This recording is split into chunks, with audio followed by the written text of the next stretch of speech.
I don't know what's wrong with my internet connection. My internet connection's fine. Oh, there we go.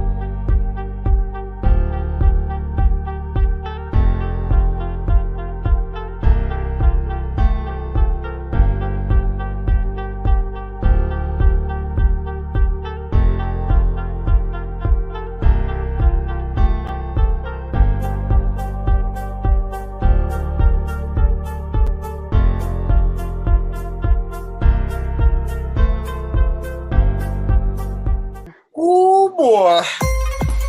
Oh God. I don't know what my only crime was being happy. That's all I did. I hate you. Holy shit, Danny.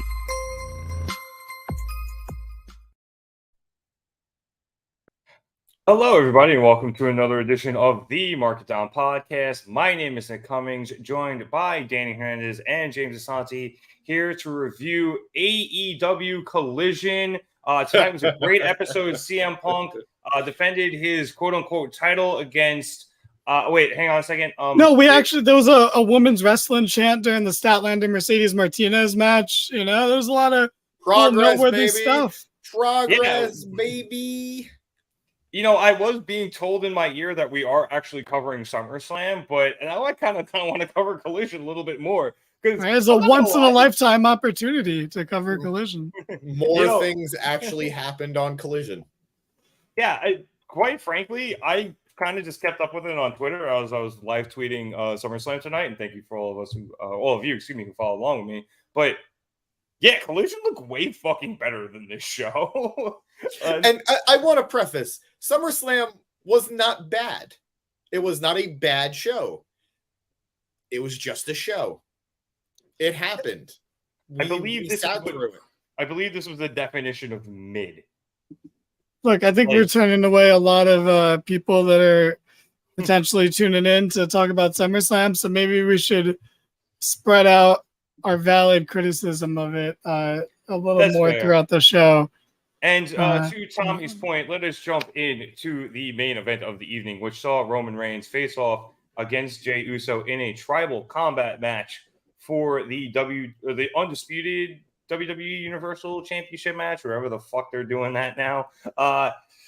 Honestly, I just want to say I thought there would be more tribal in the combat, but it was pretty much just a no DQ match straight up and down, which, all right, fine. But obviously, the big story coming out of this match was that Jimmy Uso returned from after being hospitalized, a couple of weeks ago to turn on his brother Jay for, if I'm not mistaken, the first time in the history of the Usos, and allowing Roman Reigns to retain his title. So, I mean, it's stupid. It's stupid. No, nothing.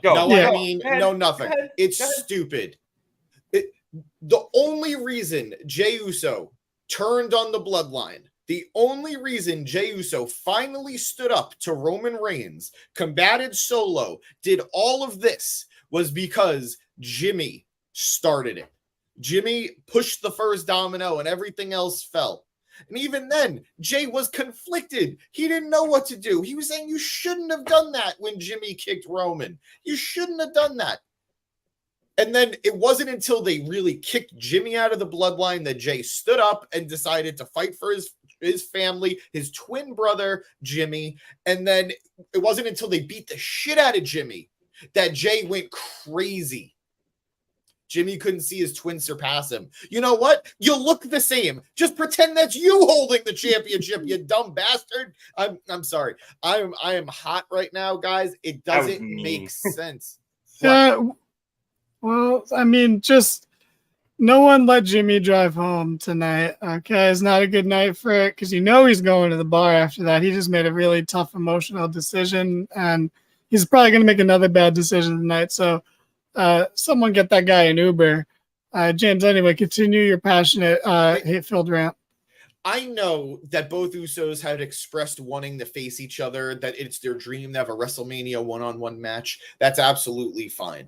And I'm not even saying that you couldn't have Jimmy turn on Jay eventually down the line. This made no sense to me. It makes no sense to have a guy who said, I'm doing what you should have did a long time ago. That is exactly what he said when he started this fight against the rest of the Bloodline. That's exactly what he said. I'm doing what you should have did. They teamed together against Roman and against Solo at, what was it? Money in the Bank? They beat them. Roman. They beat them. And then guess what happened? Roman and Solo fucked Jimmy up. They're the ones who put him out on the shelf. It wasn't Jay saying, don't worry about it. Jay didn't do anything here. There is no slight, however small, that makes this make sense. It is forced drama for the sake of it to make sure Roman keeps the title. And now let me say, Roman being champion over Jay makes sense, guys. I'm sorry. We're all here for Jay. We all like main event Jey Uso. He's been doing great with everything they've given him, but Jey Uso isn't on Roman's level to be champion. It's just fact. I'm sorry. I love Jay. I'm maybe down the line if he keeps it going, but the only time we've seen Jay be this compelling is when feuding with Roman. Roman Reigns champion makes sense, but that doesn't mean this was the way to get there. None of it made sense. Go ahead. No, I was going to say, I was going to agree with you that, main event Jey Uso was made off of facing Roman. So, but yeah, it sucks. You're right. Like, it's completely convoluted. It makes no sense. I mean, maybe, Tommy, like, that's possible where Jimmy wants to be head of the table. But both of them, well, initially, said that they'd rather have Solo be head of the table. So I don't even know where that is anymore. Like, there were so many different ways this could go, Danny, and I do not like. This was by far the last thought I ever had in my mind.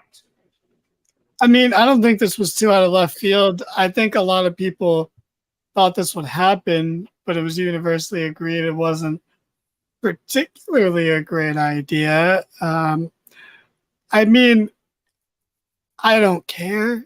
So, like, I'm not outraged or offended by it. It's just bad in my humble personal little opinion. But this is just what it's been like for a while now. Just the ending always falls a little flat with these Roman title defenses. Not always, but this year especially. They've all kind of fallen a little flat, and it just feels like this is going on for the sake of going on. Which a report came out, I think today or maybe yesterday, but I'm pretty sure it came out today.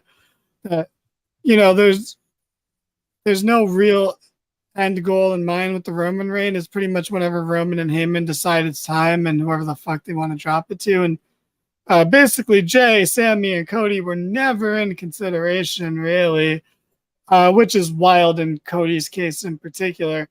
But well, I think Cody winning it then wasn't in consideration. I don't think Cody ever winning it is still in wild. Consideration. Yeah, no, it is. It's insane to me. But it's not like a for sure thing. Like, hey, now I'm at the point where he might not win it at Mania next year. This might just never fucking end until Roman retires. And because I don't believe in the mindset that you'll just know or when the guy's there, because sometimes but you can't depend on that. Like who are people that everyone's high on in NXT right now, like Carmelo Hayes, like, or someone? I love Hayes, but he's not the guy to do it. Yeah, like, we know we're waiting on him to join the chat, but we know who the NXT savior I was about to say, where's JL with Braun Breaker? Yeah, I mean, it just is what it is at this point. I mean, I want to talk about how I thought the match itself was pretty boring. You're not wrong. It didn't really pick up until Solo showed up. Now, see, but even that feels so weird to me. There were some great spots, but I'm not disagreeing with you at all, Danny, because I agree. It felt like it never hit another gear, but we had kendo sticks. We had table setups. We had, like, they were already fighting on the outside doing their thing. Was Jay already, like, lashing him before Solo got there? Like, was he already whipping him? Yeah, I believe so. Because then they went into the crowd, and that's when Solo showed up. Solo showed up. The table spot, the Samoan drop to the outside was an awesome spot. It was a great spot, but there was something about this match that never really hit that next gear. And I liked the match. I want that on record. I think it was a good match. I think it was a strong match, but there was just something delete about that from the record. You don't let him keep that. So edit that out. From your lips to God's ears, Tommy. That would be great. But no, at this point, it would be fantastic just because I'm ready for anybody. Don't get me wrong, I would pop for it because I'm a fucking hypocrite, but like I'll tell you right now, the SAG after strike keeps going and they're gonna have to put it on. I genuinely, in my heart of hearts, thought, yeah, we do. We're not Stephen Amell here. Strong all day. I genuinely, in my heart of hearts, thought that The Rock was gonna show up tonight. The strike is going on. I thought there was a decent chance. Maybe going into the show, but once the show started, I mean, there was no way. The vibes were bad on the show. It did not feel like, sorry I said that, but it did not feel like anything too special was going to happen. When like, Jay overall, this felt like a weird show, right? I'm sorry. Well, you know what else the problem is? We can't do pay-per-views in America anymore. We don't deserve them. I think all pay-per-views should be international. So I will say the crowd was pretty hot. For the beginning of the show, they died for the last like 4 matches. They were there for the main event. They were not there for show. No, all right. That visual of them all bouncing for Jay when he was doing like that was cool. Thing, yeah, like that is something that when the Usos get inducted into the Hall of Fame, that clip should be playing in the little highlight pack. But they did not get loud like they were. I don't know. They were not loud. I will say a lot of people have said when you pack a stadium like that, when it's that big, sometimes the sound doesn't necessarily bounce in right. Like when we were at Grand Slam, even that's not nearly as big a stadium as Ford Field, obviously, but people were saying like the crowd is dead. The crowd is dead. We were there. That shit was loud. Yeah. So who was saying the crowd was dead? I remember that. No, I remember it on Twitter too. Yeah, Reddit as well. Like people were saying, like the crowd doesn't sound like it's loud, and I was like, guys, it's so loud. It's literally taking the chance so long to creep up to the top of the stands that they're not all in sync, and then bouncing off the roof and coming back in. Yeah, no, like, I remember. It was that level of loud. So when you have that big of a stadium, because I mean, you got to think about how big a football stadium is, and then they're covering almost the entirety of the field with seats. Like there's a lot. That's it's a WrestleMania sized crowd for SummerSlam. That's a huge crowd. So I do think they were, but I will agree. I think Dan, you said it though. For the women's championship match, we'll get to in a bit. Like they were dead until EO cashed, but. I mean, that match also didn't really deserve the best crowd reactions. They unfortunately they didn't do anything necessary. Yeah, we'll shit on that match when we get around to it. But like, I want to say the crowd. Like, don't get me wrong, the crowd was into this, but this was not like the crowd for the. I mean, as again, not fair to compare international crowds, honestly. Oh, it's impossible to.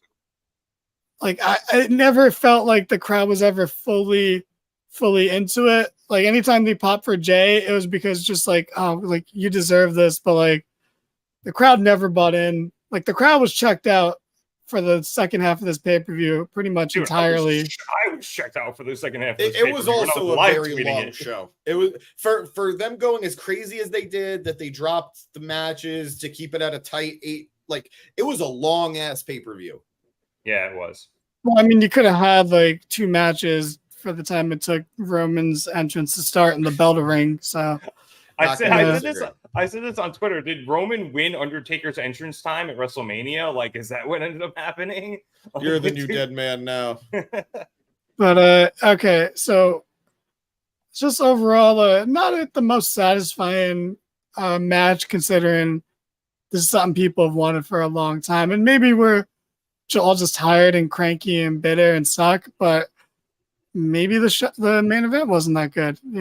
I'm willing to say that it was. We're right. Yeah, it was good, not great. And considering they've had great matchups in the past, it makes it a little more disappointing. Yeah, but they are. I don't know why. I understand that Roman is a heel. I genuinely don't understand why he can't win a match without any level of interference at this point. And granted, in a match like this with Jey Uso, like where the story is Roman can't beat Jey, I get it. But I've watched the same matchup for the last 3 years now. Whether it's Solo or the Usos or Paul Heyman or Sami Zayn, there's always something like... I was begging for Sami to come out, honestly. Right? How much of a bummer is it that Kevin's hurt? Like that they couldn't be on the show for this. First of all, their match would have got bumped too. Let's be realistic. If they wouldn't have been on the show regardless. Hey, where was my Kid Rock concert? What the fuck? Shut up, Nick. Shut up. We lucked out. I really thought I missed it. I was like, I guess they did it right before the main event because was it during the Liv Morgan package, possibly? It could have been if they did it live and didn't show it on the pay-per-view. It's possible, but that seems less likely that the American audience wouldn't see it and the international audiences would, because the international is not going to care about Kid Rock. Yeah, I genuinely thought the Liv Morgan package was to buy them time to set it up. I missed the first 5 minutes of the show, and I was like, man, I lucked out. Like, I completely missed it in the beginning. Here we go for the show. I actually put it on at 7:15 just because I had nothing else to do and I was just messing around. So I put the pre-show on and he wasn't there either. The only time he showed up was for the intro, and that was it. Sometimes the good guys win. Sometimes the good guys win. Okay, I want to wrap this up real quick and just ask you guys a question. Do we get another match at Payback? Yes or no? Between Roman and Jey? Yeah. I hope not. It's been three attempts now. I'm over it. You know what? We're more likely, I don't know if it'll be a Payback, but I think we're more likely at this point to see Jey and Solo versus Roman and Jimmy in the near future than Roman Jey straight up. Oh, no, sorry. Yeah, okay. Sorry for switching people up on the teams. Yeah, okay. Yeah, I don't know about Payback, but definitely I can see that happening soon. Yeah. Survivor Series, perhaps? Yeah, maybe that's a good idea. Yeah, maybe don't have the War Games this year, only have a women's War Games and just have Roman and it's a regular tag. That's an idea, but or let them do, if you have the double ring set up, let them do whatever the fuck they want, Yeah. All right, but I'm gonna take over hosting for this next match, and then we'll throw it to James for hosting. Yeah, sure. Any last? I really popped when Jey laid the smackdown on Roman, but it was like a nothing moment. He did it in the beginning of the match, there was no build for it. The crowd popped. They did. What? I do like he's incorporating some of the Rock's moves, but Jay's been doing it. Roman's been doing it. They're teasing it, and at some point they got to pay it off. It's one of those things where I feel like they're doing it just in case. Yeah. And let's also acknowledge what happened with Solo. Solo and Roman were going for the spear spike combination on Jey. Jey pushed Solo in front of the spear. He got speared instead. And then even though he came back in later to help Roman against Jey, he didn't help Roman up. He didn't help Roman up. And Roman asked him, "Are you thinking about hitting me?" And he kind of snarled something that I didn't quite. I think he was yelling at him in Samoan. It didn't. I don't know. I can only kind of hear it because my cousin was yelling, but I don't think it was English. It didn't at least sound that way to me. Blame your cousin. Oh man. But they are right now. The one thing I will say coming out of this match. The one thing coming out of this match is they definitely laid the groundwork for a new, interesting dynamic, even though we've been dealing with this dynamic for a while. The players are on different sides of the board now, and Solo has a bone to pick with Roman. That's been building for a while. Jimmy and Jey are now on opposite sides. Roman does not have the support he once had, and Paul Heyman is graying in the back. I don't know if you guys noticed that. Yeah, I think he stopped dyeing it. It was bad. Yeah, it did not look great. He's touch of graying it, I think, now. Yeah. I mean, the dude's almost 60. No shame in it. No shame in graying. Dude, I got a couple of grays. You guys can't see it because my camera's not good, but I got a couple. But I got 3 grays right there in the chin. But also, did you guys ever see like from the last season of It's Always Sunny, the episode about how the gang basically was responsible for January 6th.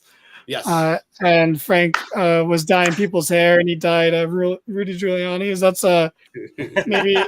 maybe Paul Heyman was also going to Frank Reynolds to get. I know for a fact. I know where Paul Heyman gets his haircut because we went to the same barber for a little bit, and I mean, the man's from Scarsdale. Like, I'm not shocked. I'm not gonna. I mean, hey, let's not dox people here on the pod. Oh. But I didn't give his address. I just said he's from there. Tommy thinks we're gonna get at the next pay-per-view Jimmy versus Jay and Solo versus Roman. I feel like the Solo Roman is too soon, but we'll definitely get Jimmy. Yeah, first I think it'll be the tag. Or Roman's not going to be on the show. Yeah, I could see a triple threat. I could see a triple threat between the three. That way you Jimmy, could sort Jay, of delay. Solo? Yeah, Jimmy, Jay, and Solo triple threat. And then that sort of leads the way to like hold off on Jimmy and Jay as a one-on-one match, because after that there's nowhere else to go for the Usos. Yeah, they've mentioned done. They want to do it at Mania as well. There's no way they're going to get to Mania. There's no way. I'm just saying. They've said I think it was an interview with Ariel Helwani. They said like our life goal is to have that. And that's why I think this was even dumber. But I think we're going to get one Uso on each show just to keep them apart until Mania. And I'm putting it out there now. Jay could take the title off Theory, and I'm okay with it. U.S. title. Interesting. Why do you dislike that? You hate Theory. It keeps Jay out of everything. That was a great idea. Not you. Me? That's a nothing idea. The other one. That's but what is that? What does that help? What does that accomplish? I hate it. I want LA Knight to take the title. Jay is over. You don't want to just squander that. But he doesn't need title. He doesn't need a random title. He doesn't need the world. If he doesn't need the world title, which he doesn't need a mid-card title. Nobody needs it. Everybody wants a title. Nobody needs a title. Put it on him. He's popular. And fuck Theory. I agree. When you said fuck Theory, I might clip that part out and that part only and just put that on our Instagram and like Twitter, but like, and then tag him in it. But no, just put the worst screenshot you could find of him and then just quote fuck Theory and then unquote James Gisanti and then tweet it. Yeah, there we go. But I mean, I just don't see the point in putting a random mid-card title on anyone. They don't need more titles in this story. That's fine. That's okay. They don't. It's not about. I don't think it's for the story. I just think it's to keep Jay occupied once he's out of the story. Like there's nowhere to go. There's nothing. Yeah. So the title has nowhere to go to. When the story's over, it's over for them. So, but Jey Uso doesn't just go away. He doesn't retire. He's going to keep wrestling. He might. Yeah, but so okay, when the story ends, like when the story ends, and if he's still a solo guy, no pun intended, then like maybe you could put the U.S. title on him then. But also, why do you Borderline feels like a demotion? Like why are you projecting a world? Why are you projecting a world where Theory's holding on to this title 7 months from now? I was saying he should win it like next month or in 2 months. Nick doesn't want the story's not going to be over in 1 or 2 months. It's a Bloodline story. It's going to be. They are going to drag it to Mania because what else do you do at Mania then? It's going to be a minute. It's going to be a minute.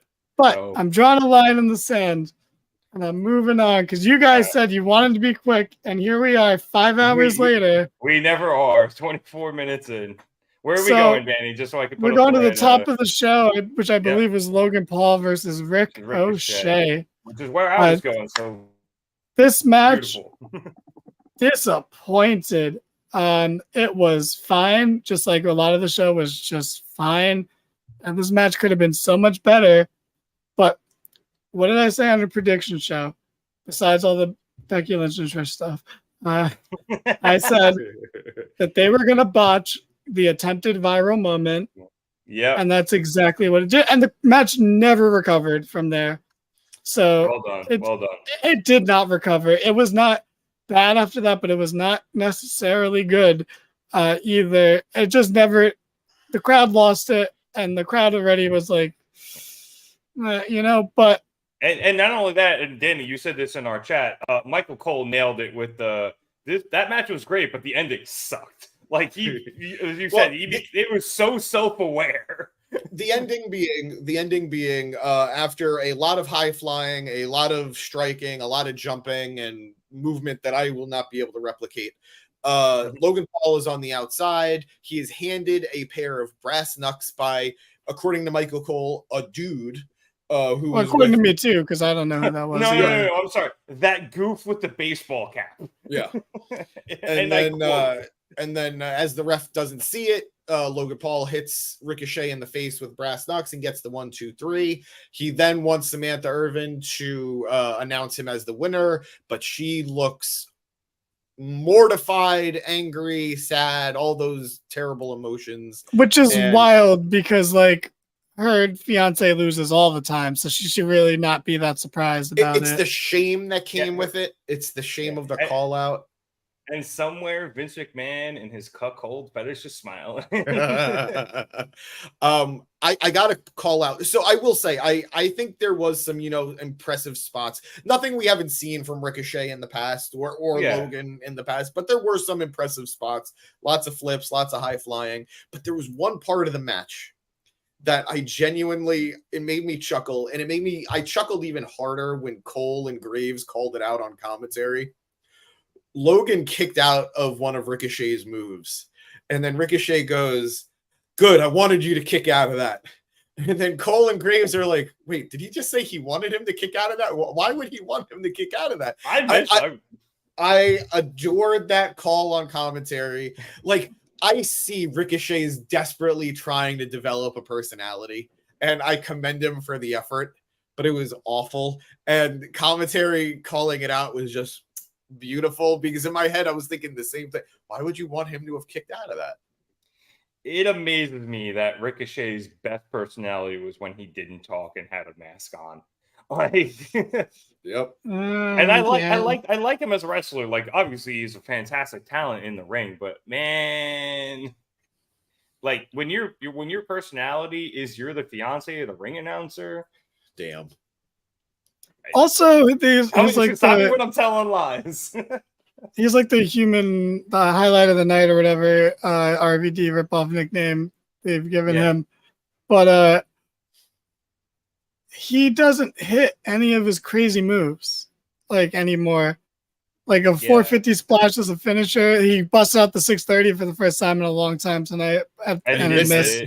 Yeah, but it's like he doesn't even hit like the shit he like. Ricochet is like I just saw this now, and it almost is depressing. But Ricochet is Nakamura.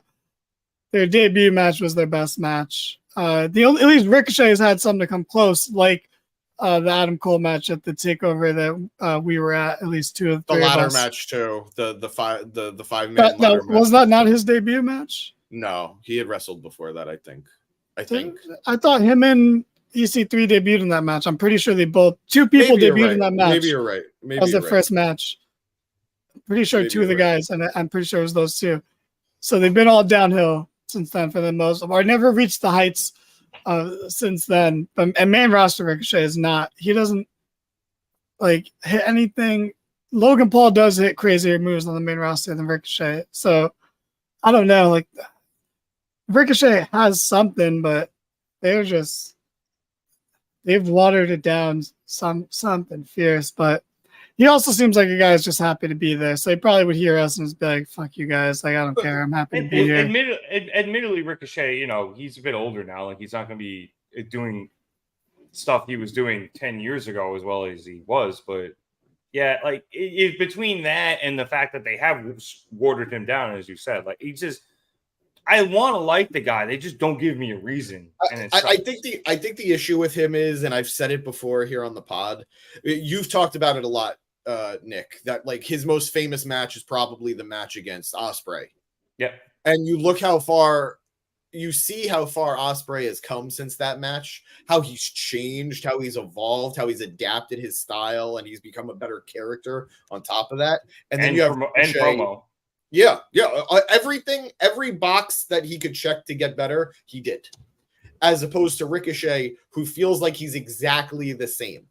And where he was back then was great. It was good, but nothing has grown. Like everyone talked about, oh my God, he did the flip out of the ring thing again with Logan that he did with He Who Shall Not Be Named from NXT. But guess what? You're talking about him recreating a spot he already did. It's nothing new. Also, you're being hyperbolic there to make your grander point, but he also botched that flip out of the ring. So I don't think anyone was talking about it like that because they keep botching all the attempts to go viral with this. Yeah, they botched that Spanish Fly. At least they hit the Spanish Fly tonight, but they didn't hit the other version. And no, they botched this. What? That was the thing they botched the most. Well, no, there was one on the outside. Thank you. The black on black man hat, old school. They freaking. Even though I hate them, but it's the only thing that goes with a fucking Lions jersey. They tried to do a Spanish Fly from the apron to the floor where they would both land on their feet and then Ricochet would hit a Spanish Fly on the floor, but they didn't land on their feet and they picked each other up and still gave each other the look like, right. Yeah, no, I knew they just did botched, that. Yes, I'm sorry. They botched the initial attempt and then they hit the second one. But the second one was just a regular Spanish. Yeah, the second one was just to fucking hit it. Like, it's not that they hit it. It's a different move. I was saying they did the spot just because it was in the plan to hit the Spanish Fly. I understand what you're saying. I understand what you're saying, but you're saying like they recovered and they did the spot again. You're right. I forgot what spot it was. You're right. They fucked that up. Yeah, and that was the attempt to go viral because that would have been the GIF and the clip, but they can't do it because you can't. Well, it's hard to say you can't force those things because it's wrestling, so like it's all going to be predetermined. So obviously you have to plan it, but they tried too hard to make it like that. But also, in the end, the right person won. Right? Yeah, I think we can all agree on that. The right person won. Yeah, Logan needed to win strictly due to the fact that he hasn't beaten anybody. But I did want to ask a question real quick. So, as far as I can tell, the only reason this opened the show was because Logan's brother Jake is fighting Nate Diaz tonight, and that match is probably over-ish. I don't know. I haven't really looked. But Logan's plan, as they put this out on Twitter and Instagram and everything, he requested it. Yes, so he requested his match go first so that he can hop a flight and get to Jake's fight. So, despite the fact he requested it, was this the match to open the night? No, it wasn't. It should have been, in my opinion. It could have been. It could have been though, if it was better. It could have been. I would have put this on fourth. I would have put this on like fourth, keep the crowd going, keep the crowd hot. Remember, this was an 8-card show. Put it right in the middle, so either fourth or fifth. That way, the crowd stays warm. That's where I thought it would be, yeah. And in my opinion, the World Heavyweight Championship match should have opened the night. Well, I wouldn't mind that either. Well, the ending, which I feel like is a lot. Which is the case of the whole show, but yeah. I think we don't need to talk about this more. So James, what match happened after this? After this match, Cody versus Brock Lesnar. Sorry, Thank I know you, I'm not James, but so James, I put the rundown in, so I just I'm gonna do it. I will say, I said it in our chat. I think this match had one of the best promo packages I've seen WWE put out in a while. I really enjoyed it. It really made me think that this was a full, deep, meaningful feud with a lot of story as opposed to what it really was, which was just random carnage. Because we had to literally fansplain the start of the feud. Yep. And I will say I enjoyed this match. I wasn't expecting to see Brock's balls. Like major wardrobe malfunction for Cock Lesnar.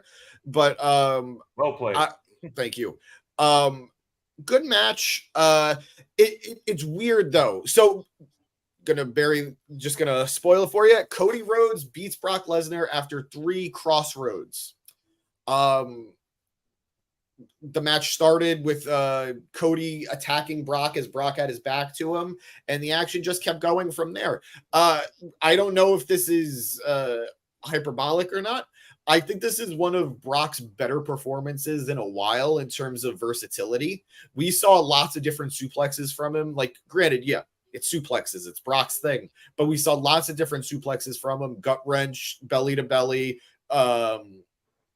Germans, standard suplexes. There was one epic moment where he grabbed Cody and flipped him around him in like a spinning situation. I don't even know how to classify what that was, but it was an excellent. Awesome. He manhandled him. And he tossed him behind his back in a spinning motion. That was just it. We know it. We sometimes, I could say, I get a little desensitized to it just because of how often we see it. But Brock is a freak of nature with epic strength, and it was a cool spot to see. There was a fun element to the match where Brock kept trying to get Cody counted out as opposed to trying to pin him. He kept challenging Cody to just stay down on the outside, and I thought that was an interesting dynamic. I did too. Yeah, it was different. It was different. It was imposing in its own way. It would have been intimidating because he kept him down for a count of 10.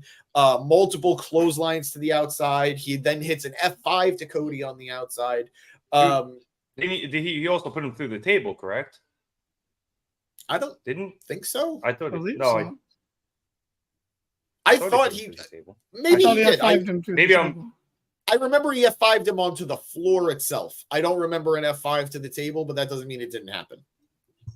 Well, I can tell you it at least happened during the promo package. Yeah. But after several disaster kicks, after 2 Cody cutters, and then 3 crossroads, Cody Rhodes beat Brock Lesnar. And then after the match, Brock Lesnar takes his gloves off, shakes Cody's hand, and then presents him to the crowd, and then gave him a friendly kind of headbutt thing and a hug. Yeah.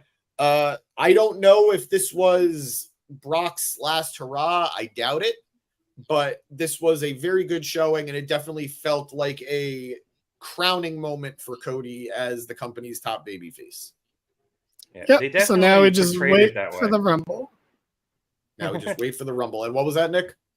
I said they definitely portrayed it that way with Brock presenting him the way they did. It was interesting because I feel like the only way Brock has to really like Cody, I think, to do that. He doesn't really do that for anybody.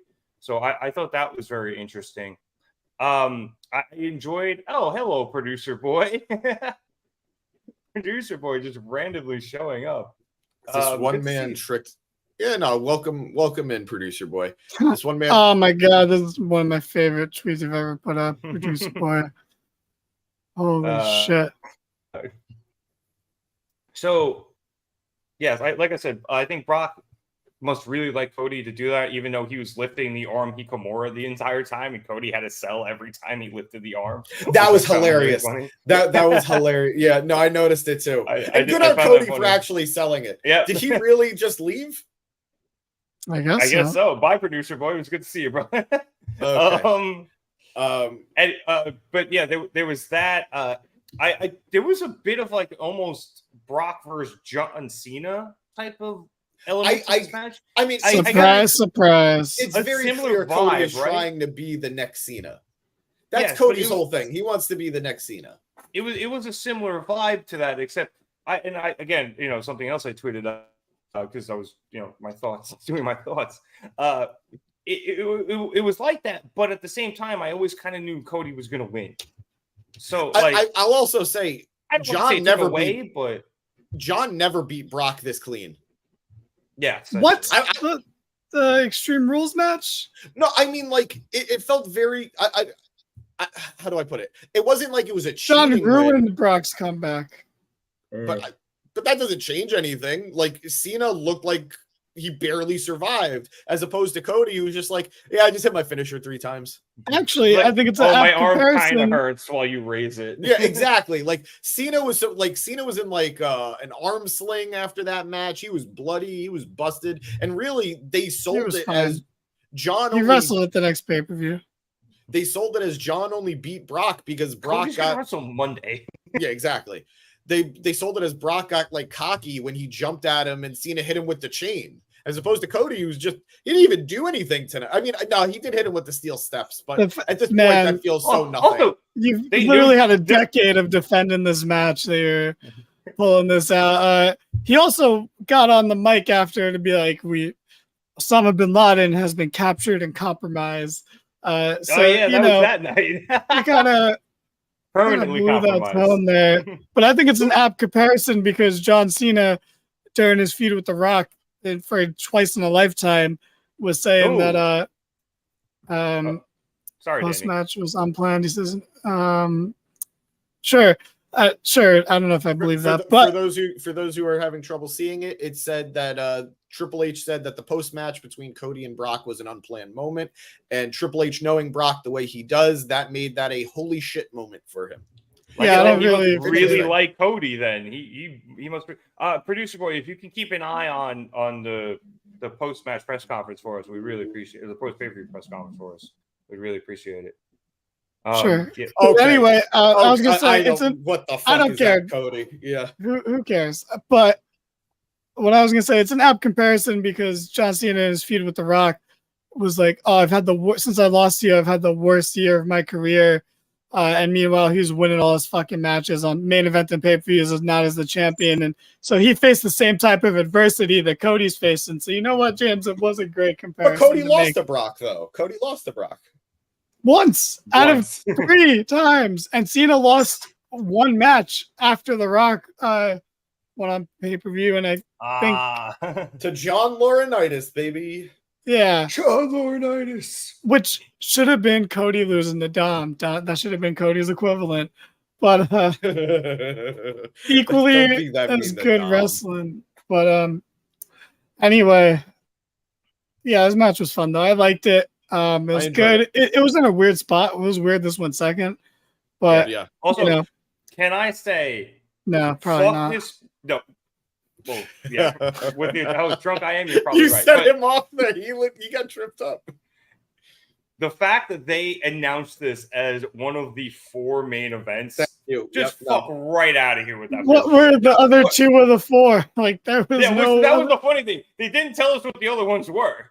I mean, we know that Roman and Jay. We know that Seth and Finn. The actual we don't know the women's title match. The women's title match. Yeah, it had to be the women's title match. But it was more offensive to me because they kept talking about how many main events Brock had for SummerSlam.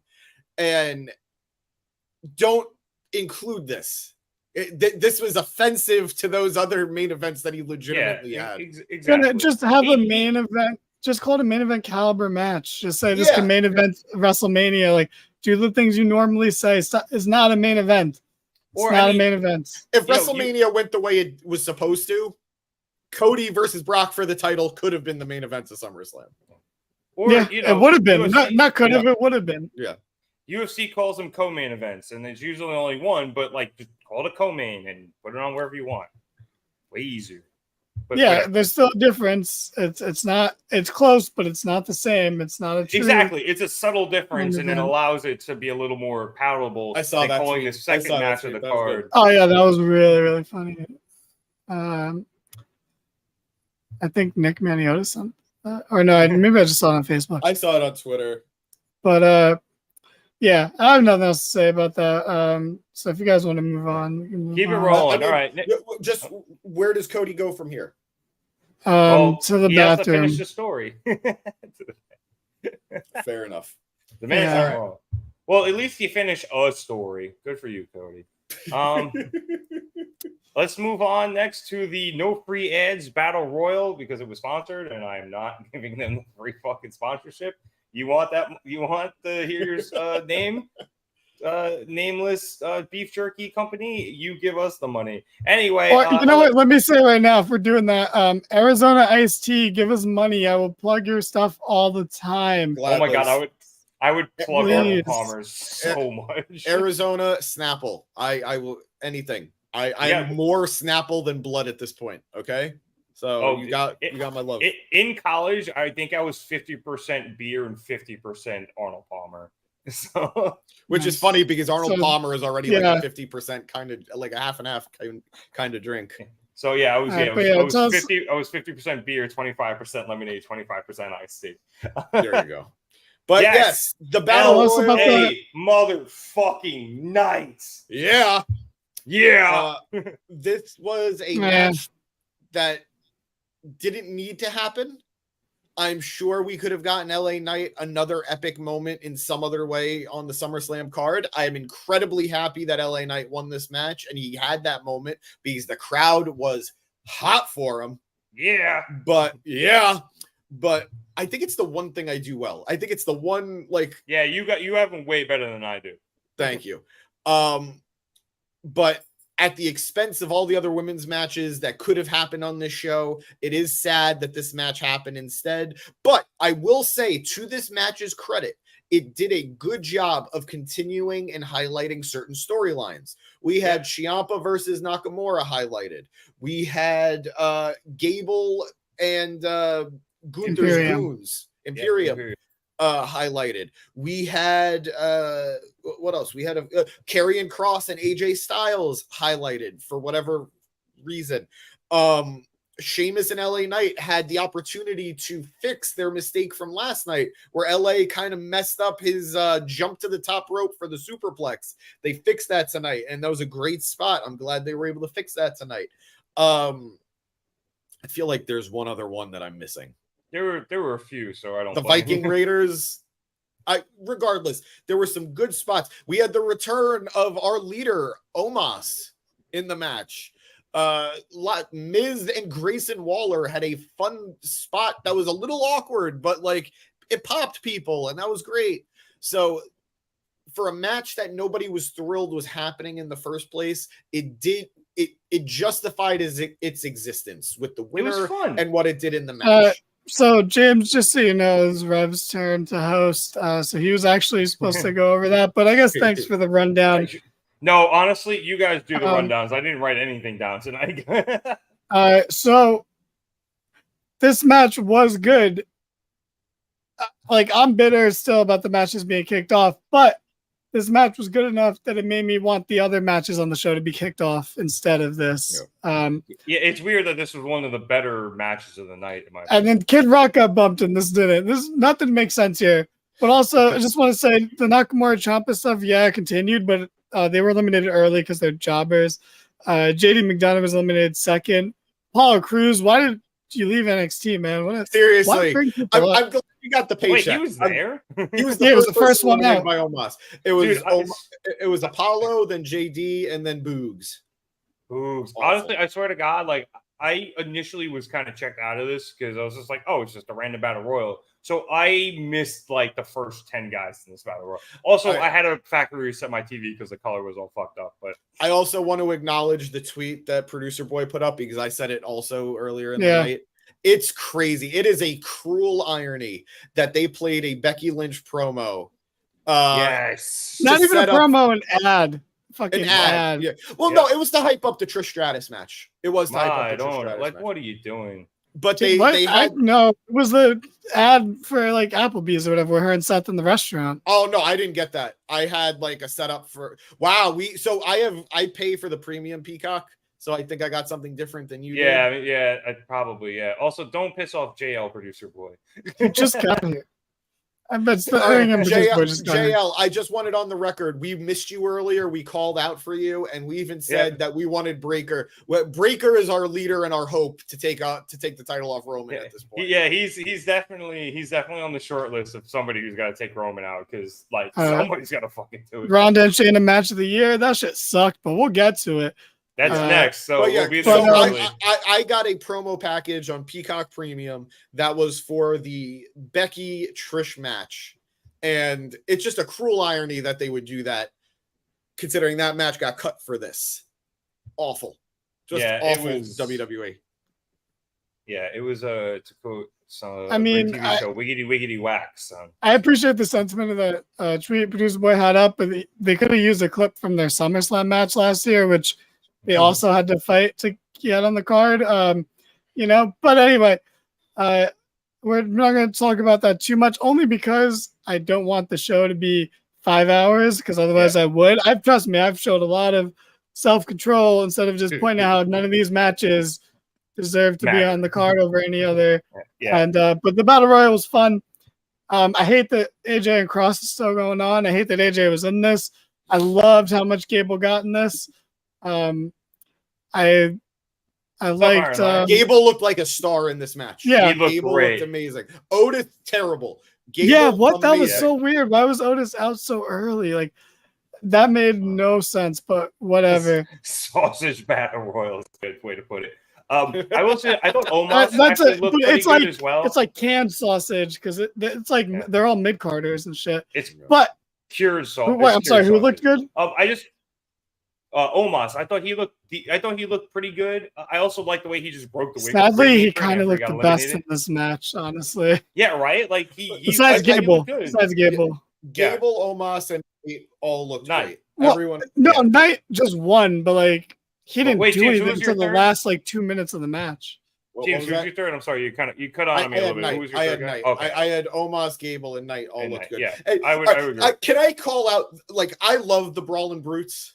That was a terrible spot where all three of them are trying to do the beats of the ballerina. Like, it was bad. Yeah, it didn't. They couldn't get the timing right. It looked cool when they set it up and then they started hitting, and then it was all down. So, but fun match overall. Like I don't have.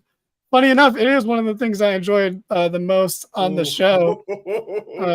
Danny, read this, and then shit, we're gonna be here a minute. We're gonna be anytime a woman main evented in WWE, it's because it was deserved and the match called for it, not the press.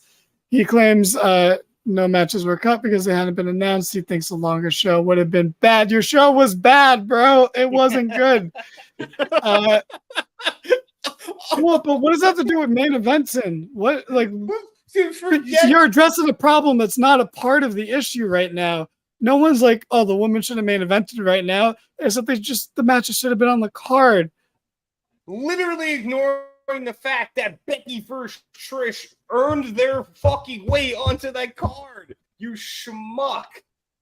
It's been going on for months, bro. You know what hasn't been going on for months in comparison? That triple threat women's match, the Shayna shit. First of all, so I'll read it really quickly. Bill Apter asked Triple H why Austin Theory was in the Battle Royal tonight. Triple H says to win. He elaborates that they have to make strategic decisions to fit as much talent into these premium live events as possible. One, I forgot Theory was in the match. I swear to you, I forgot he was in the match. And two, what? This man won the U.S. title at Survivor Series, November of last year. Let me tell you, he should not be champion. I like Theory. I'm one of the few that is still saying I see the potential in this kid. He should not be champion right now. Which is weird because you do like the least amount of substances out of this whole freaking group. True. And you still Theory think should shit have been like that. Theory should have been on commentary during the Battle Royal. You know what? Yeah, fuck it. He should have been. He should have been, because guess what? Great. This match should have been a #1 contenders match for the U.S. title. Bangarang. And I guarantee Knight will get a title shot out of this, but just make that the stipulation of the match then.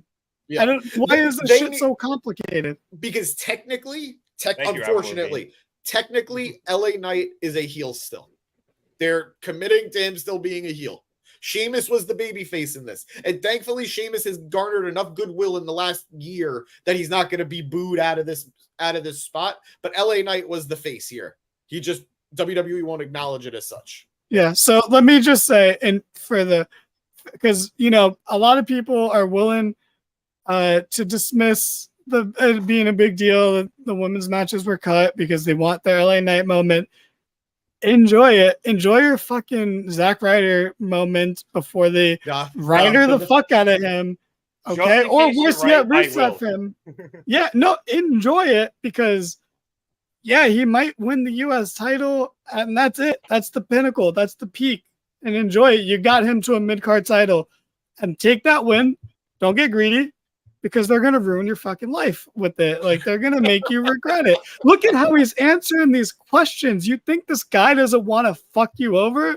Like, he's not your friend the way NXT Triple H was your friend. Those are two different guys. Look at those smart ass. Like, first of all, the to win answer was funny. The follow-up wasn't funny.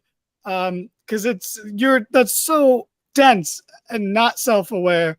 It seemed like you almost were for a second. It's so dumb. Yeah, no, I mean, what's funny is like, Producer Boy's doing a great job of just fucking.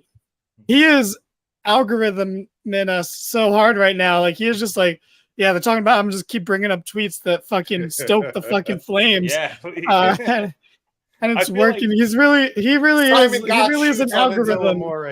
He's an algorithm of himself. This Producer Boy. We're finally all on the same page, like the three of us and Producer Boy, and it's actually great tonight. Yeah, right. I feel like we could keep talking about this, but I do believe we need to move on.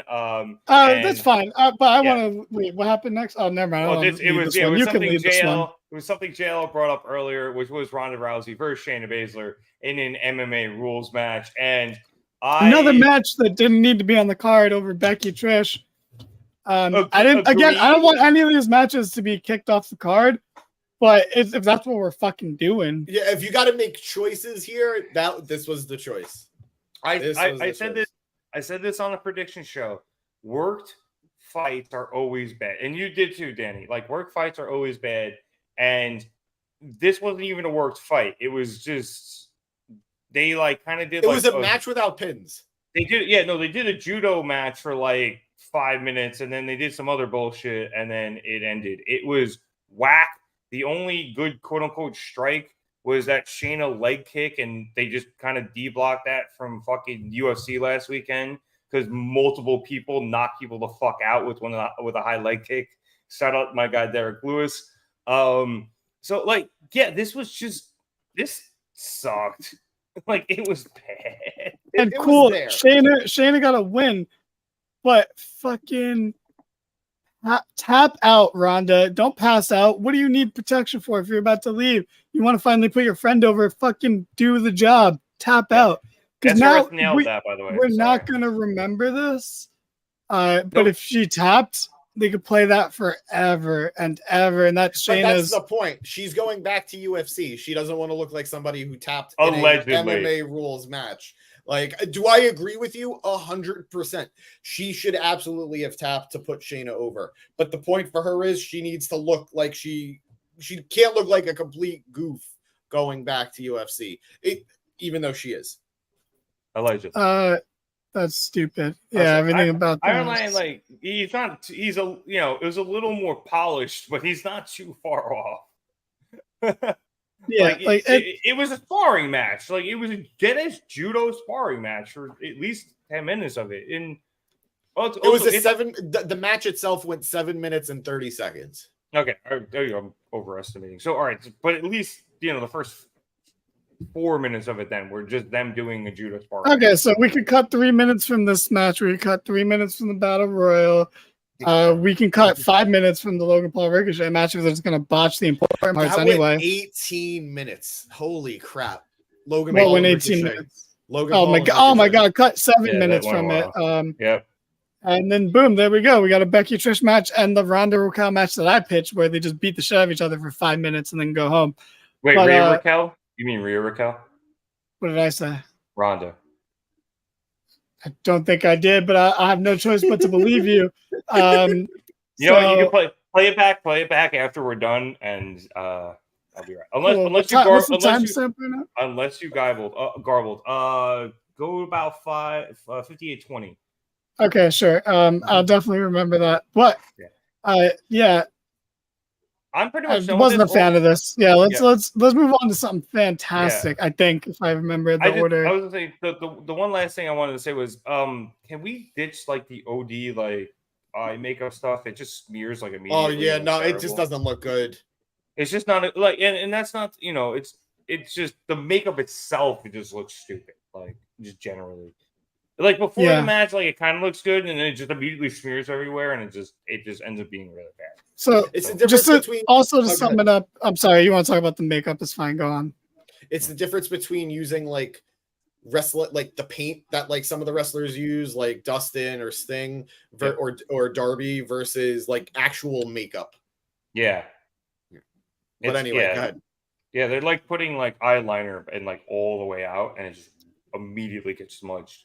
Makeup looks like they beat each other up before the match started. That was good. All right, so let's just wrap this up quickly. It's nice that Shayna got a win. I would have hated to have followed. I changed the thing. Go. I would have hated to have followed, you know, the Battle Royal where the guy everyone likes right now got a win.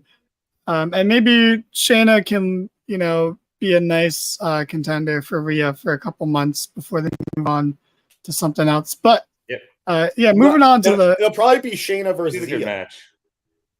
Oh yeah, no, Shayna's on Raw. Also, I don't like the feud's been happening on Raw. Where have you been? Real quick, I don't like the retires part, but Brock Edge is kind of an intriguing option. I was there when it happened in 2002. I'm not into that. Yeah, that sounds like that sounds like Brock's worst match. But maybe just on paper. Moving on, maybe like 10 years ago. But to the match of the night, in my opinion, in my humble opinion, where I've said almost everything sucks so far. So, you know, it'd be weird if this wasn't match of the night. Men slapping meat. I'd argue that Gunther is not that meaty. He's just big. But this match, rocked. It literally slapped. I don't want to go into too much detail about the moves and stuff because most of the moves were strikes and awesome ones like that. But we had a lot of cool moments. Drew the chop off. The chop off, but even just Drew going down to a chop, like in the middle of the match, you know, commentary sold it beautifully too. Yeah, great job there by Cole. Cole was great tonight. He was. Even when he had to do stupid shit, he was great tonight. I think it's just when it's just him and Corey, they actually have something there. But too. I'll give Wade a lot of credit. But Wade's just like. Wade's like new good, where he's good for like someone just doing it now. Like he's not like I see the potential in Wade, but he still needs to get a little more comfortable. I don't think he's been bad, and I think he does have good chemistry with Cole, but I think Cole has better chemistry with Corey so far. And I mean, all of that pales in comparison to McAfee, but Cole delivered tonight. All right, how about this for a commentary team? Pat McAfee and Kevin Patrick. Nothing will ever get accomplished. You need sometimes you need to take some uppers and downers, you know, like you need a mood stabilize. Yeah, that's Golden Espresso Martini. Really quick, you guys saw they shook up the announced teams for Raw. Yeah. I'm so happy. No, you are benefiting here. Cole's gonna be on both nights. On SmackDown, and then Cole and Corey or Cole and Barrett on Raw. Yeah. You know, you benefited. Should be interesting. Yeah, I wish it was just Cole and Corey on Raw, but you know, whatever. This match was fucking. You're cutting out a little bit. Yeah, you're cutting out a bit. I haven't heard a lot of what you said recently, but I'm not surprised. I don't know what the fuck's over. I feel like you were trying to explain it, but we couldn't catch all of it. But this match was fantastic. Drew hit a nice combo with hitting the powerbomb and then the Future Shock DDT for a nice kick out. Gunther his powerbomb and Drew kicked out, and that got a very nice near fall. Got a little bit of pop from the crowd. Fucking Drew hits after a chop off where they go back and forth. Drew ducks the chop and hits the Claymore, and Gunther kicks out. And this was awesome. Like I know, like. Roman's kicked out of the Claymore, but it's like a very protected move. Yeah. So this was a big deal. And then Gunther just won clean. Imperium did not get involved. It was just... they don't typically do. They have, rarely. But they don't do it that often. They do on TV matches, but they haven't much on pay-per-view matches besides maybe since like a year ago. But it was just a huge win for Gunther, who is just... And Drew is still somewhat protected because there was like a nut shot to the ropes. I love the ending sequence because it was Gunther who typically ends matches differently with different finishing moves. He hit everything he normally hits to make sure he beat Drew. They were fighting on the top rope. He pushed Drew onto the he split him on the ropes, nut shot. He then hits a splash from the top rope. It's the clothesline. It's then the power bomb, and then what win? Yeah, great ending. Really sold Drew to be a threat to Gunther, really made Gunther look strong, protected Drew, and man, their chests were ripped up. And let me just say that this was a rare clean win over Drew, which I believe the last clean win over him was Big E Mania right before. I mean, a triple threat. That just a clean win and a one-on-one match. It was Big E before Drew got drafted to SmackDown. And that win didn't really do anything for Big E, but this win will do a lot for Gunther. Yeah. And this is why, as we transition into the next match, I will say that this match felt more main event than one of our main events that I believe came after this. But this match was great. Gunther does no wrong. Imperium's the fucking best. Ludwig Kaiser is amazing. I love that dude. Corey does an amazing impression of him, but just ease up on how often you do it, buddy. But gotta be careful with that. Also, nobody catches the jacket better. Yeah. And let's all compliment WWE for fixing their mistake. Samantha Irvin did not bring in Gunther, but she definitely announced him as the winner, and it is always great to hear her announce Imperium. Yeah. Yeah, she really has that down. But yeah, good stuff. Match of the night. Again, I'm happy this is on the card, but this was a story with no build. I'm just going to point that out for everything, that none of these stories had as much build, say for the main event. I'd say the next match had build. Not as long of a build or as much. 7 years. You can't take something dropped and picked up. I'm kidding about that, but I do think they have been consistently feuding since the tournament to crown this champion. Yeah, which was still after the Becky Trish stuff started. They have history. They have history, but they don't have as long of a build in the short term. Yeah. And again, I'm not saying it shouldn't be on the card. I'm not saying any of these matches, besides maybe the Shayna Ronda match, shouldn't have been on the card. I'm just pointing out the fact, just some facts about it. But I guess we're moving on to that, right? And do you guys have anything? It's the next match. Yeah. The match was awesome. Go. Well, it's James's turn, I think, but I'm gonna steamroll it. You seem into it. No, I'm not actually. I lost all interest. Someone else do it. I'll take it. I'll take it. This was a very fine to good match between World Heavyweight Champion Seth Rollins and his challenger Finn Balor. Lot of history, as we talked about, going back 7 years, 7 SummerSlams ago, as Finn Balor was robbed of his championship dreams by Seth Rollins and a vicious buckle bomb. This match had some great spots to it. There was another vicious buckle bomb. Scary buckle bomb from Finn Balor to Seth Rollins on the outside. But despite how great this match was, we are all going to remember it for how overbooked it was at the end of the match, where Damian Priest walks out with the Money in the Bank briefcase with the intention of helping Finn Balor, a Finn Balor who did not want the help and turned Damian down. That led to an opportunity where where Finn is unintentionally distracting the referee, and Seth gets decked in the face by Priest, who dropped his briefcase to instead punch him. Did it make sense? No. Did it ruin the entire night for me? Almost. Very weird stuff. Just about. Bringing all that tension eventually brings out Rhea, who was there. They could have had her in a match. Mommy made the card. All right. Sure. And Dirty Dom. After more shenanigans, Seth is able to clean house. He knocks out, he dives onto Damian Priest. He super kicks Dom and then hits him with the curb stomp. And Rhea is there. And this opens up for Finn to hit him with the coup de grace. Gets only a 2 count, and you could feel the entire crowd, who may have been 60-40 going into the match in Finn's favor, at this point had basically become 90-10 in Finn's favor, just become completely deflated. because they knew it was over. Once that Finn wasn't going to win. Yeah. At this point, Finn changes his mind and asks Priest for some help to instead hit Seth with the briefcase himself.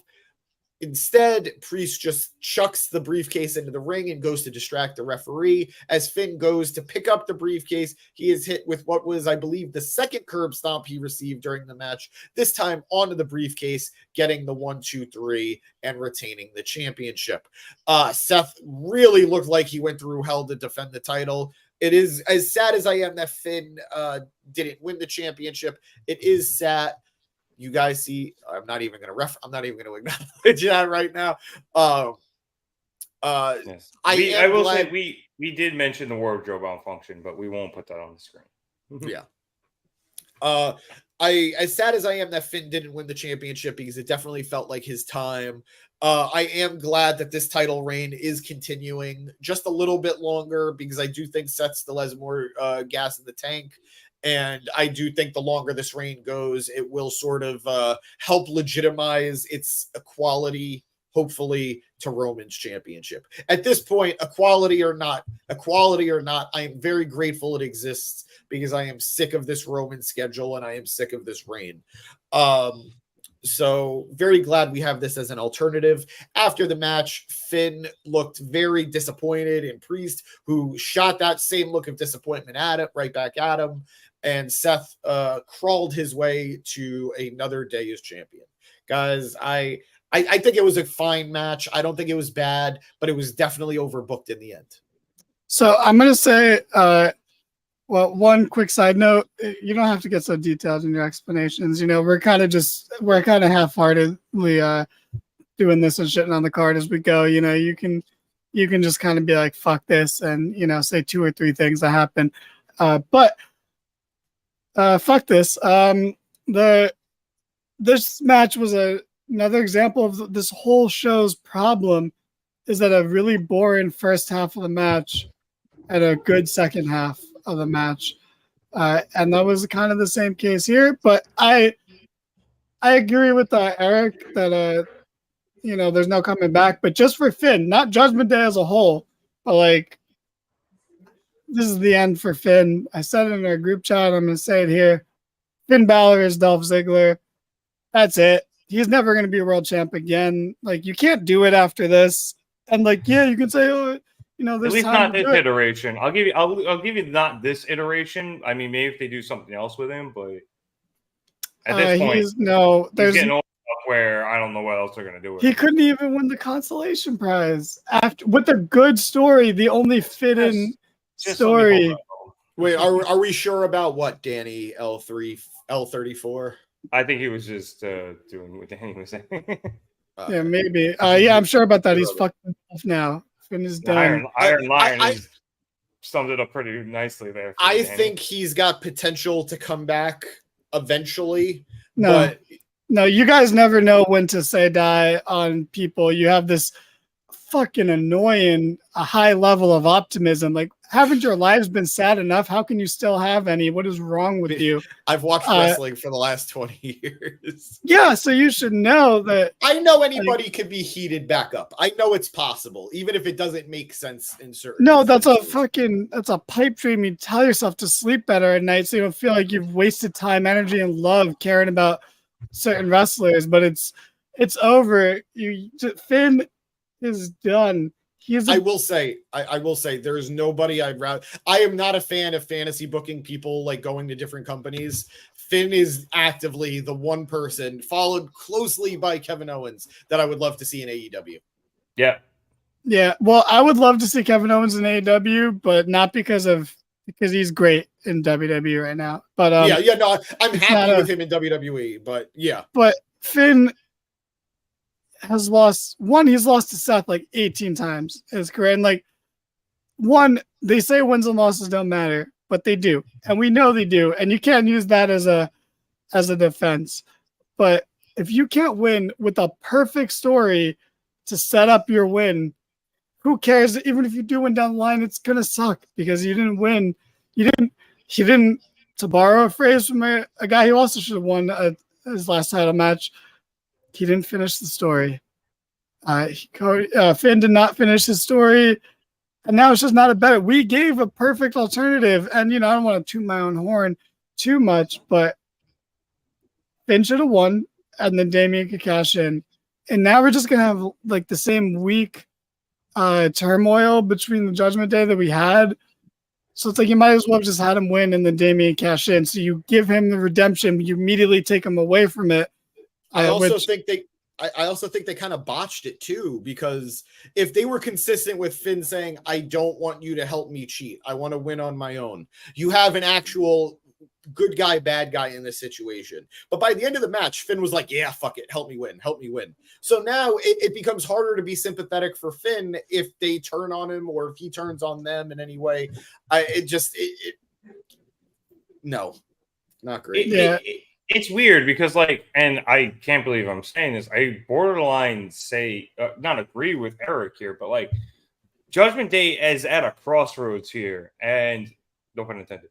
And like, they gotta figure out what they're gonna do with these guys. And I mean, they gotta kick Finn out, or they gotta do something. Maybe like, I would like to see it that Finn tries to kick Priest out, but the other two aren't on board with it. And I don't want them to break up generally. Like, I don't either. But now at this point, where do you can't not do something? They kind of booked themselves into a corner with it. If they didn't want them to break up, they should have had Finn win. Yeah, no, I agree.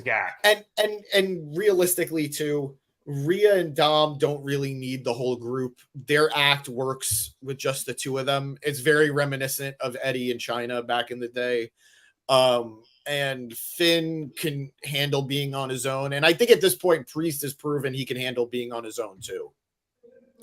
But I think once he goes on his own, he goes back to just being an okay mid-carder. But, that's a whole nother conversation that we don't have to get into right now. But solid point from Iron Lion. I think, if you make Finn look incompetent, and I guess it kind of did, like, there was no communication between all of them. That's long-term booking right there then, because they've been making Finn look incompetent for 7 fucking years. So except for that 1 year in NXT. I would like to just say one thing though, because we've been seeing the tweets from Producer Boy, and there were a couple of comments in the comment section about a heel Drew. Drew has been very vocal about the fact that he does not want to turn heel. He values what he does with going to children's hospitals, going to certain events, and being an ambassador for the company. He is not completely against it. He just said there would need to be a very good reason for him to turn heel. Now, I do think he is due for a little bit of a refresher. I think him being heel would be good for him, but I understand his hesitancy, and I think you could still heat him up as a babyface again. But he definitely needs something. He needs a big win. He hasn't had a big win basically since he lost the title. Yeah, but who cares about you right now, But I wanted to disagree with one more thing you said, James, before we move on. Please. Which I think it's bad that Rollins kept the title, which I wouldn't have said a month and a half ago. But this. You're not going to have a bet, like, whatever happens next, it's just, I don't have a better word to describe it, but limp. It's just, so now Seth faces fucking who?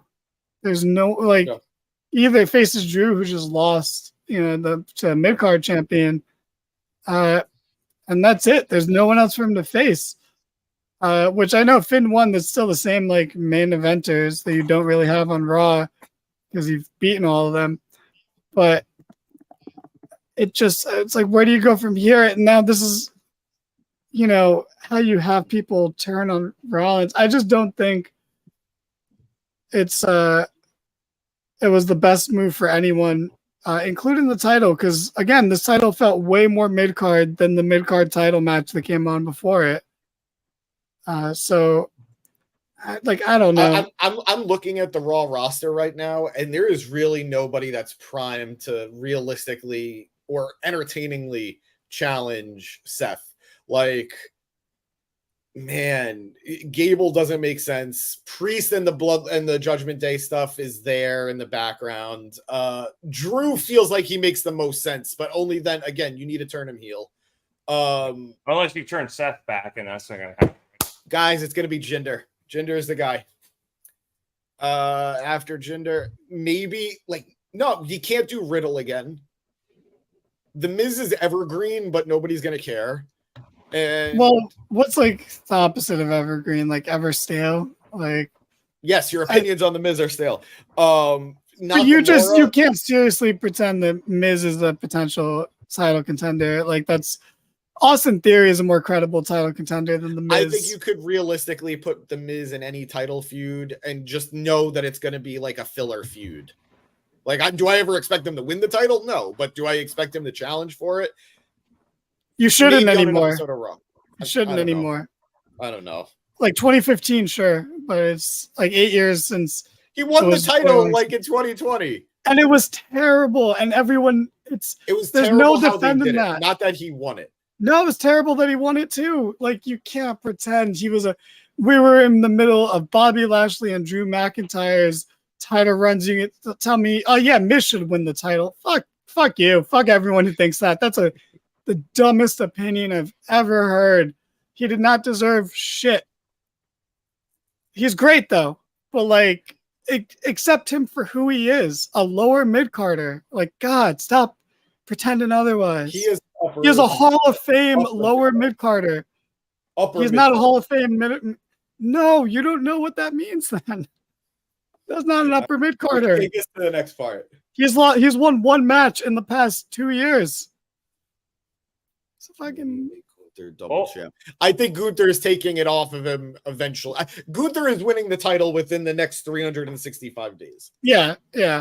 I don't know if he's the next champ, but he's winning it in 2024 for sure. No doubt. The only two things I really want to say about this match was shout out to Seth for bringing back the Power Rangers gear for when he actually injured Finn, and I liked Finn. Shout out to commentary for pretending that everyone was going to recognize that. Yeah, that iconic gear. Yeah, like, bro, shut the fuck up. He wears so many different jackets. Well, but you know what it was like? He didn't wear it the same way because he always wore it always zipped up, and he had it like half open, and it looks completely different. I genuinely didn't recognize it until Cole called it out. Yeah, it's a cool detail. I just hated how the way they acted like it was. Yeah, I also liked how he threw it in his face, and that's what set off the match. But say Lovey. Anyway, Lovey. I was waiting for you there. Let's get to the last match. All right, let's call it a night, guys. I feel like this. All right, well, we can very briefly. No, I got this. I got this. No, don't let him get it. Don't let him get it. No, absolutely not. I got this. I got this. Wait. Before you start, are you going to do 22 minutes on this again? Or? No, what? On this? What the fuck is there to talk about on this? I don't know. Last time we let you cover a women's match, it took you 22 minutes.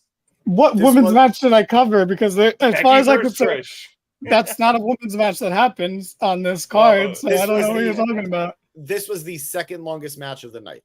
And it did not deserve it. Nope, it did not. And let's clarify that these three women deserve that kind of time, but this match that they put on did not warrant that apparently. So this match, more delicately than I did. This match wasn't great, but it's the same thing with the rest of the show. It wasn't good. It was kind of boring. Nothing like terrible. Just not particularly. Well, there was a terrible thing that I'll let James explain, but. Actually, I would say this match was only good for literally the last 2 minutes. But it was a long match that I just felt there was no chemistry, which is weird because we've seen Asuka and Charlotte have really good matches before. But I noticed a lot of just miscommunication here, and a lot of things felt like a little sluggish and like they weren't moving too smoothly. I noticed, and again, I'm actually trying to not really hate on Charlotte for this one because her presence was inoffensive for the most part, but she seemed like to miss a few of her spots and just kind of be like half-hearted about it. Like she didn't seem fully invested in the match. It was sloppy tonight. This was the slop outside of maybe Ricochet and Logan Paul that only had the one bad botch. this was the sloppiest match of the night. Yeah, and it didn't make a lot of sense. Like Charlotte had a double natural selection. It was terrible. And then she tried going for a double figure four. What? And even to the point where Corey Graves would be like, I don't think that's humanly possible. She must have just been caught up in the heat of the moment. But what was the botch that you explained it better than me, the really bad egregious spot in the match? With Charlotte, where the referee had to like. Oh no! All right. So there was and I understand the circumstances. I get it. It's more important to make sure everything's safe. But there was a bit where Charlotte had gotten Bianca and Asuka backed up into a corner together with Asuka behind Bianca. And then Charlotte was supposed to go for like a cartwheel, like elbow thing into the corner to hit them both. But she was worried about possibly suffering a wardrobe malfunction of some sort. So she goes to the referee to fix her top before going to hit the move. And it would be bad enough. Anyway. What?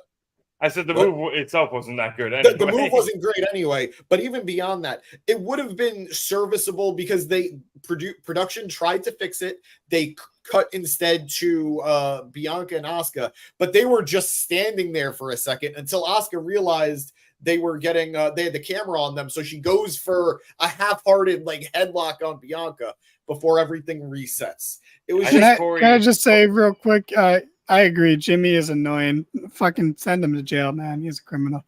But yeah, so this match just never clicked the way it easily could have, because this match I assume was billed as one of the main events, and it could main event stuff because these are 3 top women's wrestlers, but it never fully clicked, and they did a spot where Bianca hurt her leg early in the match and it got worked over a bunch, and she hurt it towards the end and was being carried out. But then, and this is where I really lost. This is where my only bit of my anti-Charlotte-ness is really gonna come out here, is that once it boiled down to Charlotte and Asuka, Charlotte just was like, okay, I'm going to just beat you now because you can't beat me. And she had Asuka dead to rights. But Bianca. Can we talk about Bianca's knee? Yeah, I just mentioned that's why she was out for a bit. Yeah. But also in a one-on-one spot with Bianca, she had that was a great sell. We all thought. When she screamed the way she did, I legitimately thought that something might have happened. No, I never. No, what? Okay, sure. Good on you, mate. But I was unsure, but I think WWE did a great job of not actually showing a real camera angle, and I think that's why we were all kind of unsure, because we never actually saw it. I knew better by the time they kept highlighting her walking to the back. That's when I knew everything was fine. But in that initial moment, I was concerned. You thought that the knee injury that they've been playing up since the beginning of the match was a real... No, I mean, I thought it was an awkward landing. I was paying attention for that long? Yeah, also true. That's fair. I mean, no one was more checked out than me, so you guys can't use that as an excuse. But Bianca breaks up the figure 8 by hitting a 450 onto Charlotte, which was cool. Logically makes no sense because she took like 45 seconds to do it, where it's like you could have just stuck your arm in and punched her and then, had it done. But then Charlotte fucking also in a one-on-one situation had Bianca beat and locked her into the figure 8. And that really disconnected me, because I'm like, oh, like they're still showing that Charlotte's better than these two. And if it wasn't a triple threat, that she would have won. I was like, that's lame. But while she had Bianca in the figure 8, Asuka, smooth as fuck, rolls in, missed Charlotte dead on in the face, nailed it, 100% accuracy. Charlotte's accuracy was drastically lowered. And then Asuka went to go capitalize, and she went to go kick Bianca. And I was like, oh, they're really going to pin Bianca after you miss Charlotte, just pin Charlotte. But no, Bianca dodges the kick and rolls up Asuka while her legs are still locked in the figure 4, which was a really cool finish to a very boring match. So awesome finish, boring match. But I assume you guys just want to talk about what happened after the match, because Bianca won, but she's all hurt. Her leg's all hurt, but she's happy. She has her SummerSlam moment. she said online, I think on an interview or something, she's like, you know, SummerSlam's been really 50-50 for me. I've had some personal highlights and some of the most successful moments of my career, and then some of the lowest moments of my career. And then tonight was both of those things. She won the title and then lost it because literally a 50-50 night. Yeah. Because Io Sky cashed in and beat Bianca Belair and is now the SmackDown Women's Champion. The Women's WWE Universal Uwu Champion or whatever. Is there any markdown merch? Kind of. Yet, but not yet, James but has. we've been If you're the talking same about it. size as James, he'll sell you his shirt that he made. But Io's the champion. I know you guys are hype. So let me just rain on the parade first. And then you can try to be a rainbow about it, I guess. You know. I think the SummerSlam cash-in is played out too. This doesn't feel like cool. They made it past one day, but it's still Money in the Bank just happened like 4 weeks ago. I would have liked it to have held on and have something, because before then it was just Io lost to Shotzi and Io looked like a dork trying to cash in. Same way Damian looks stupid when he tries to cash in. I would have liked more time. I also would have liked Io to just win, like just challenge for a title and win and not need Money in the Bank. But the other thing, and this is where I really actually do think I am throwing a wet blanket on it. Without the Damage Control breakup first, this is the Britt Baker, Jamie Hayter story of, oh, you're holding on too long and you're not breaking them up when it feels like a natural point to do so. And it's not going to make sense now. But we got a cool moment of Dakota Kai coming out and all three of them celebrating in the ring. And that's awesome. And Io deserves to be back. Yeah, that was a nice touch. And I'm glad Io's champion. She deserves it, but I just wish it was in a better way. But hold on. Got to highlight a comment real quick before I throw to you guys. Absolutely. I've been saying that he should have won Money in the Bank, bro. This is fucking... And then he could cash in on Seth, take the title, and then perfect world. You're my new favorite commenter, Easton, just like win that. The championship right after he wins his Humane Society award for animal treatment. Hey, man, again, I hope the person gets hit by a bus, but the wrestler, should be a champion. He's great in the ring. Mean Girls the ever living hell out of him. I hope, I wish he got trampled in the Union Square riot yesterday, but he didn't, so he might as well be world champion. That was not that shocking for you to freaking say, like, to make that face. We're talking about murder. No, just because the person gets trampled doesn't mean they die. Yeah. Maybe do I think Dexter Loomis is worth reworking? I think the gimmick works. I just don't think they were going to do anything with him. I feel like it's a bit harder on the main roster in NXT. This way they do things now. He's with that anchor, Johnny Gargano. He's never going anywhere. Sorry, Nick Manios, but you guys are happy that Io's the champ, right? I assume. I am. I've seen great title reigns come out of poor victories or poor instances of winning the championship. This might not have been the ideal way of doing it, but you know what? That crowd was popping for her even after she won. It wasn't just the pop of, oh my God, she's about to cash in. This is exciting. They legitimately kept that cheer going and going for her afterwards. So I'm hoping that this turns into a very nice reign for her. It was very nice seeing Dakota there. Bailey put in the work for her. She cleared out Bianca. She cleared out Asuka. She ran the gauntlet for her. That was all Bailey, and that was a cool thing to see. So is this one of the better cash-ins I've seen? Not really, but you know what? The crowd was there for it. Bailey was there for it. Dakota was there for it. So I'm going to be there for it. Sorry. I don't want to. I'm trying not to be, but the crowd always pops for Money in the Bank cash-ins, but people do like Io Sky, so it's not like it's not a hollow pop. It's just not special. Everyone gets that pop for cashing in, but yeah, I don't know. I mean, I did not want to see, just to address producer boy. I would not have wanted to see Charlotte win the title. Nope. And I wouldn't have been crazy about Io cashing in on Asuka. So this was the best solution as far as I'm concerned. If you were going to do the cash in, yeah, that was actually a good way to do it. Like, yeah, you don't always want to have to title, but it's a good way to do it if you're going to do it. But yeah, no, I don't have a problem with that because out of everyone in the match, Bianca was probably the least expected to win.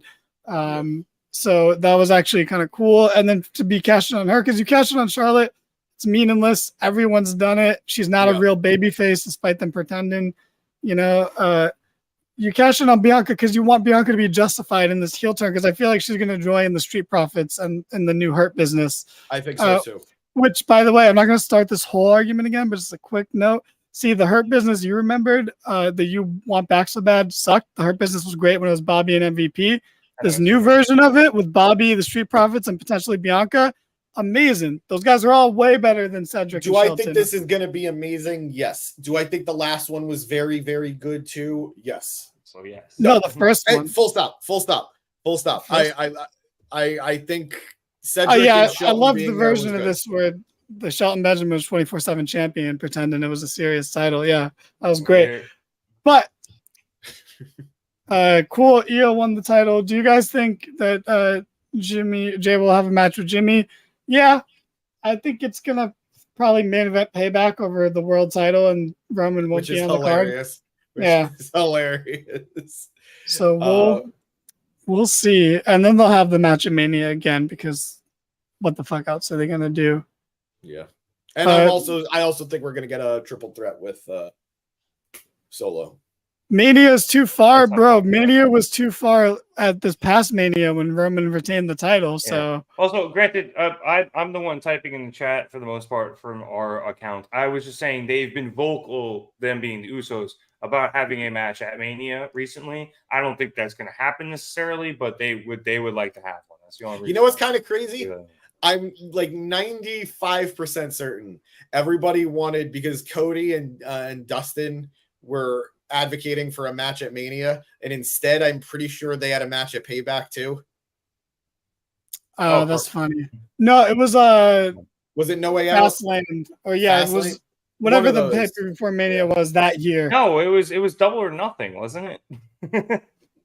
Funny. No, but yeah, the only brother. No, it was wasn't it Fighter Fest? I don't remember. Yeah, whatever one where like Dustin busted his head up. The only brother versus brother match we got at WrestleMania, we got two of them. We got it wasn't Undertaker good. versus Kane, Bret which Owen, was great, and Matt versus Jeff, which wasn't good. Was not Bret Owen. Bret Owen never did a WrestleMania. Oh, that did happen at Mania. Yeah, we did have three. We did have three. Yeah, not stupid. Yes, you're not. Let's go. So what Iron Lion, I am, but I got that right. What Iron Lion said about Bray winning Money in the Bank, just as random segment before cashing in, I would love that, because I just want the person with Money in the Bank to fucking chill the hell out and not always try to cash in, and just have it and do other things while you have it. Like, that's what you get. Just don't worry about it. You got plenty of time. Like, be fucking cool about I get it. I do get it though. It's like, I know that the argument is having the briefcase is an accolade in itself. It's not though. I don't want to be Mr. Money in the Bank. I want to be the WWE champion. So I get being like, I just want to fucking, like, if there's an opportunity for me to win this title, I want to win it. Like, I do get that, like, self-inflicted urgency. Yeah, but literally the best three cash-ins were all the three longest held ones: Seth, Edge, and Dolph. You know, not in that order. I think the order is Seth, Dolph, Edge, but first one. Those are the best cash-ins, and they're the ones that you waited the longest for. I think this cash-in would have been better had they not been teasing it for the last couple of weeks. You know, with because it made them look. Money in the Bank person always looks so that's why. If they just kept this quiet and she fucking did it after that, it would have been way better. To pop as big as it was would have been awesome. I think it was Iron Lion that said it in the chat. Like, this match almost kind of needed it due to the sloppiness I mean, Charlotte is going to get her own freaking "You Talk Too Much" segment on Botchamania the next time it comes out. Like, there was a lot wrong with this match. Eric just figured it out. It's going to be Bray versus Cody to hold him off to the Rumble. Hey, look, if Bray comes back, and I feel like that's a big question mark at this point. Yeah. I don't know what his deal is. Not going to lie, I do not hate that. But again, it kind of depends on what Bray we're getting, and I feel like at this point, we don't really know what fucking Bray. I also want to just address it. Nobody is bigger than Money in the Bank at this point. It is a prop for main eventers. It is not for up and coming talent anymore. It hasn't been for a very long time. Who are the two people that won it this year? What are you talking about? Io Sky, a former women's champion. Priest, sure, but he's also former NXT women's champion. You cannot compare them on the main roster anymore. We're way past that. Fine. Priest also is not an up-and-comer. He's just a guy who's perennially going to be in the... But it's not about just young guys. It's about... If you want to go by that logic, which I've never fully agreed with, because it shouldn't always be used like that. He is someone trying to break through to the next tier because he's not a main event guy, though. He's just trying to become a main event guy. So, got you. You've been stymied. Yeah, no, I remember when up and coming, trying to break through to the main event, John Cena was Mr. Money in the Bank. Yes, cool. We've had bad winners. Yes, that's not like the rule, and it's great that you know that of all people. Yeah, it was the 2012 through 15 where it was bad people winning. It was like Cena, Del Rio, or no, who won? I don't remember who won. Did Sheamus win one year? Sheamus was 2015. That was the worst one, honestly. That was somehow worse than Orton and Cena combined. And he cashed it on Roman, which you'd think I would like. It was a less bad, but still bad. Anyway, don't worry about the whole thing. But we're diving into a rabbit hole. But then what happened after that? We got Baron Corbin. Okay, that did great. I thought you'd been on the show. I was like, we're done. But no, the show's done. But it's just we've had people, coming in. But yeah, I think Eric put it best, and we're gonna end on that note. Danny is right. Thank you guys so much for watching. We have all of our socials in the description. Check out some of our other videos. Check out our fucking prediction, even though the show's over, because we went on a fucking rant. Not like we did that here, but honestly, just go watch the first 20 minutes of that show. Danny fucking cooked WWE and it was fantastic. Or check it out on TikTok. I uploaded a slightly like a condensed version of it on TikTok. But we have all the socials. Subscribe, tell a friend, and then be like, where's that friend? He's gonna think you're weird for telling him to watch a wrestling podcast, But you had a question, Rev? Sorry. Oh no, I said be here Monday.